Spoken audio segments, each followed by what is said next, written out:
The biggest thing that's been helpful is the photo features and being able to access my team no matter where I'm at, no matter what time of day. We are a 24/7 facility, so I get that live feedback from my team. All of their checks, all of the quality inspections, I see live. It not only helps me, it helps all the other bakery teams in the facility as well. So operations gets directly live feedback of what is exactly going on their lines that they did not have before. We went from a hardwired system that was only in-house to this new Weavix system, and it's just been an incredible change for our bakery. Well, I love the Walt. It honestly allows us to be rapid in our responses. Anytime you have to wait for information, you're waiting on pictures, you're waiting on data, waiting is waste. So we try not to be waiting on anything.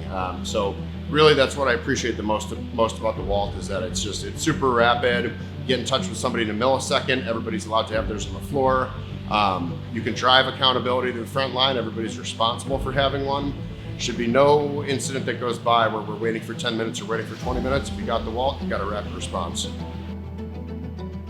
So he's at home in Delaware, I'm at home in New Jersey, and they're all here, and we're getting all of the information, and we were able to pivot really quickly and not lose anything. But if we would have lost it, it would have been hundreds of thousands of dollars of finished goods we would have lost. So right now, and it's just kind of rough numbers that we put together, I would say that we probably hit, an 8% increase in reaction time.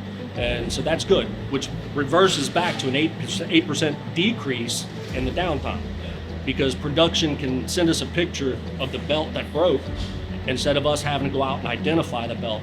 Now we can come with what we need to repair. I don't think we could. At this point, I think we, especially those departments that had the language barrier, where the language barrier was really challenging for them, I don't think you could replace that. It's become a tool that it's become part of our process.